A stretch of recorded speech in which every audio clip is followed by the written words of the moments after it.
gumawa ng faceless reels gaya nito. These are the faceless reels that have millions of views, and not only that, these creators have earned thousands of dollars through their faceless accounts.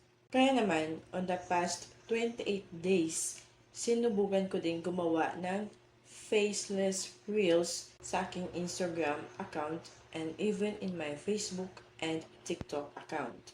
So make sure to watch the entire video. At the end, I will share with you my personal experience about creating faceless reels. Anyway, let me show you guys on how to create a faceless reels kahit na wala kang aesthetic na bahay or kahit na hindi mo kailangan mag-film ng sarili mong video.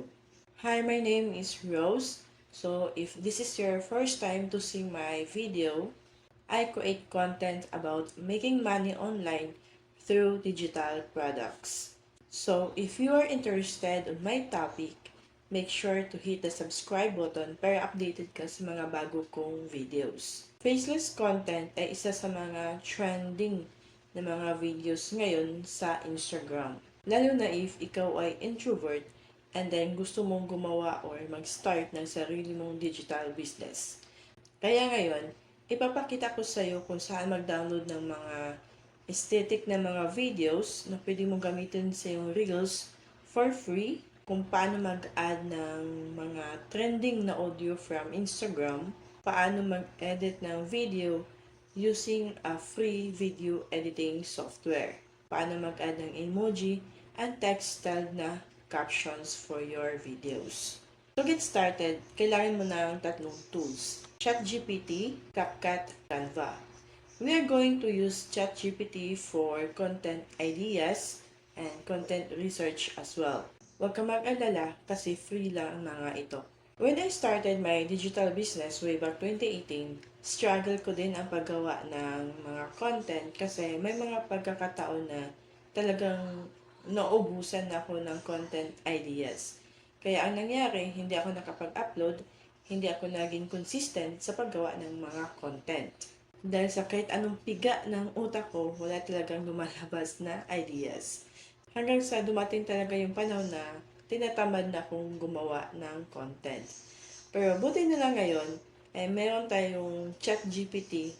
Malaking tulong talaga ang ChatGPT sa atin, lalo na if ikaw ay isang entrepreneur, sa pag-come out ng mga ideas na makatulong sa iyong content marketing.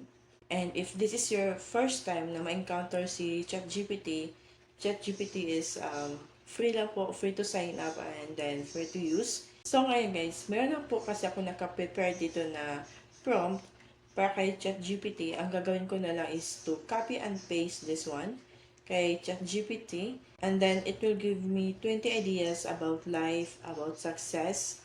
So as you can see on my screen right now, if you want to get this prompt guys, ilalagay ko din siya sa description ng video. So just check in the description and copy and paste this prompt and you can try it at your own. For the sake of this video guys, gagamitin ko yung template na ginawa ko or share ko sa aking Faceless Digital Marketing Guide.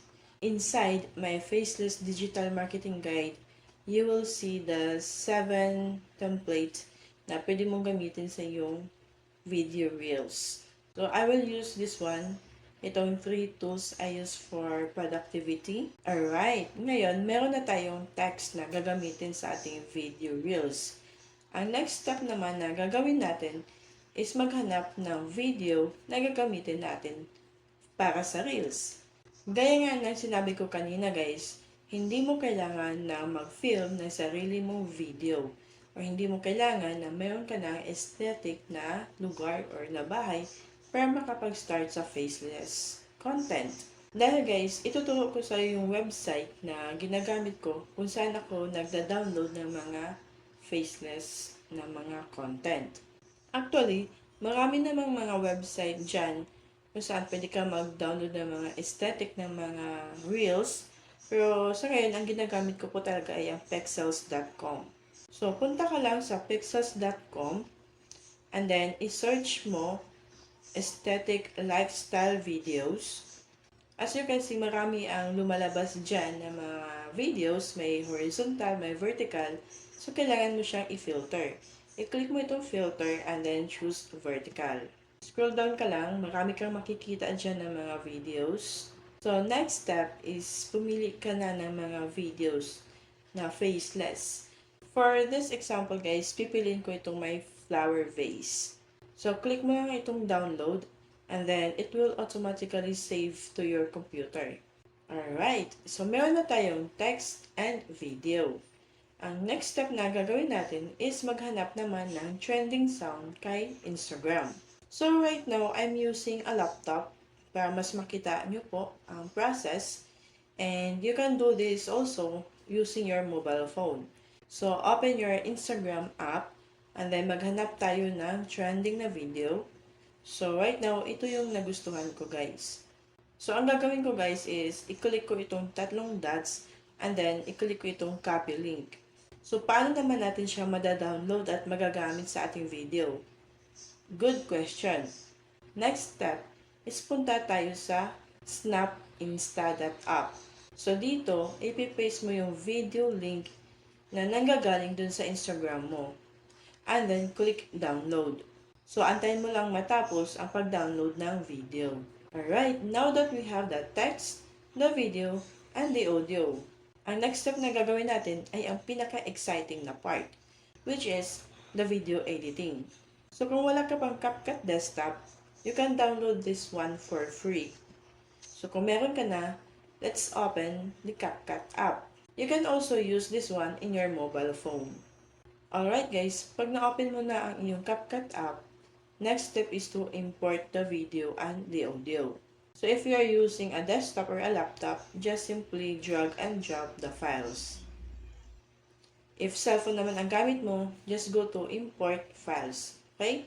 So once na na-import mo na yung video at yung audio na kailangan natin, ang next step na gagawin mo is to drag the video na dinownload natin from Instagram to our timeline.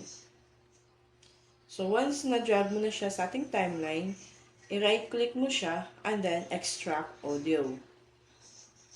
So, pagka-extract ng audio, i-delete mo na ngayon yung video. So, bale, ang naiwan na lang sa timeline ay yung audio. Okay? Ang next step is to drag the video na dinownload natin galing kay Pexels. So, ilagay mo lang siya sa timeline. Alright? And then, pagpantayin mo lang yung duration ng video na yon dun sa duration ng audio. You can adjust the file kung saan mo siya gustong mag-start and saan mo siya gustong mag-end.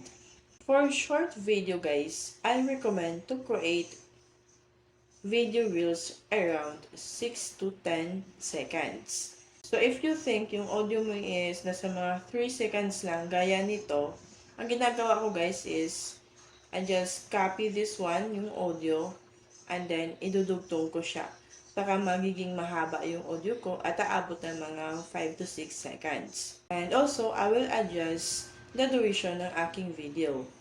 And then, dito sa timeline guys, make sure na naka-disable yung audio ng video na galing kay Pexels.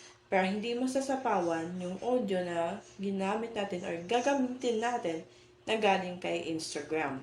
Okay, I hope I made myself clear on that part. So once okay na yung audio and video mo, ang next step na gagawin natin is to add text. So click mo lang itong add text na button and then click default. On the upper right corner of your dashboard or in your screen, makikita mo dito yung settings ng text. Dito sa text box, dito mo ilalagay yung text mo na galing kay ChatGPT or yung sample na template na galing dun sa aking Faceless Digital Marketing Guide. So, just like this one. Okay? So, copy-paste mo lang siya dito and then you can adjust the color of the text and also the font. Mostly guys, ang ginagamit ko na font for my reels is Text New Roman, Montserrat, or Comic Sans. And mostly yung text ko talaga ay naka-black yung color. And then dito sa background is gagawin ko siyang white para visible siya guys. Gaya ng nakita mo ngayon dito sa video. So, adjust mo lang yung text na mag-fit siya sa screen. And make sure na readable po yung text mo. Okay? Sa paglagay ng text guys, you can experiment. Kung gusto mo siyang lagyan ng animation, or pwede mo siyang lagyan ng voice over, or pwede kang gumamit ng AI voice, and then pwede ka din mag-experiment sa color combination. It depends on you, as long as na readable po talaga yung text mo. So once happy ka na sa ginawa mo, may video, may audio, and then may text ka na, pwede mo na siyang i-export ngayon. So click export, and then don't forget to put a name dito sa video mo. And also, make sure na nakasave siya sa tamang folder. So next step is pwede na natin siya i-upload sa ating Instagram. If you are using mobile phone, so madali lang siya i-upload. Just go to your Instagram app and then upload the video. For me, in my case, since gumagamit ako ng laptop, I will be using the Meta Suite ba yun? So, kasi yung Instagram ko at yung Facebook page ko ay nakalink na sila. So, doon ako nag-upload ng videos ko sa aking Instagram.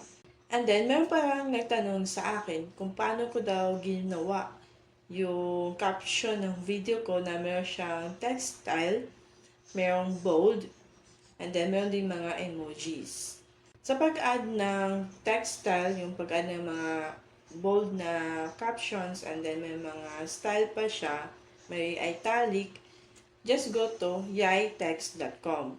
So, dito, pili ka lang ng certain words or paragraph or sentence na gusto mong lagyan ng style. Copy mo siya and then i-paste mo siya dito sa box.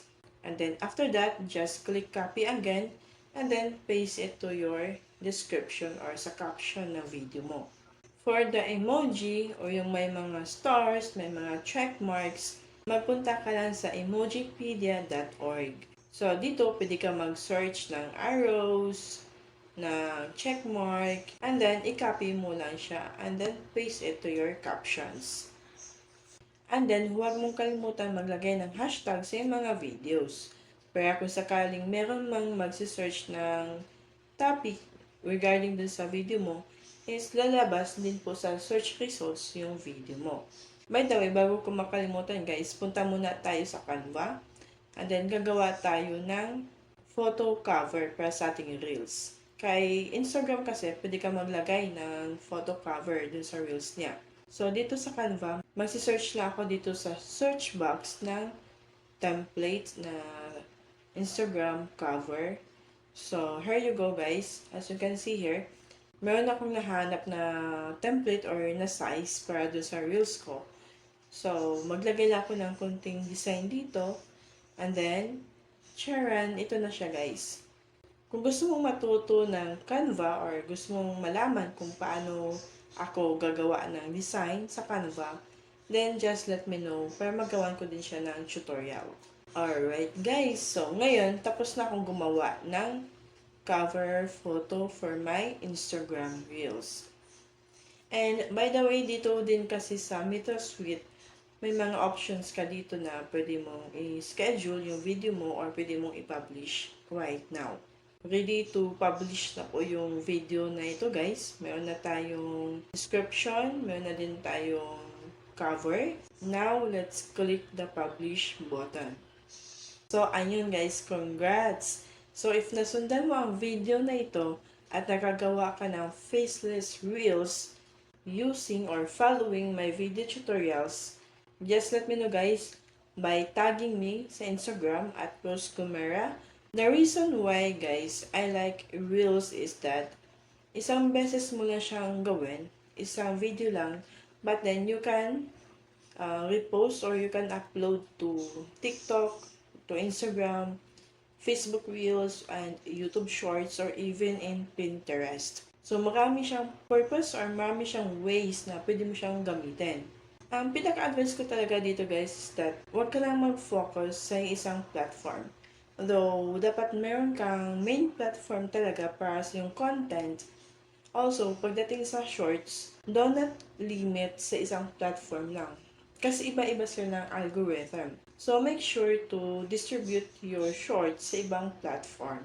As I promised guys, i-share ko sa iyo yung experience ko doing Facebook Reels for the last 28 days. For me, as a busy mom na maraming ginagawa din sa buhay bukod sa side hustle kong ito, ay malaking tulong sa akin ang faceless reels kasi hindi ko kailangan mag-film talaga ng sarili kong video which sometimes takes me an hour just to script, to edit, just like this one. But when it comes to faceless reels, ay kaya kong gumawa ng isang reels guys within the span of kahit mga 30 minutes. Mahaba na yung 1 hour doon. Which is, for me, very time saving, no? And also guys, the best way to make money from your reels or from your faceless reels is to have your own products. It's either digital or physical or meron kang ino-offer na mga service.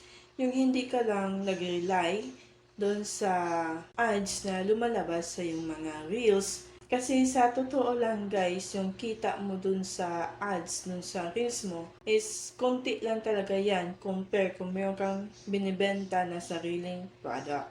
Kung interested ka guys na magsimula ng sarili mong digital product business, then I highly recommend to watch this video na nakikita mo ngayon sa screen mo. I-click mo lang yan and then I will see you on the next video. See you there.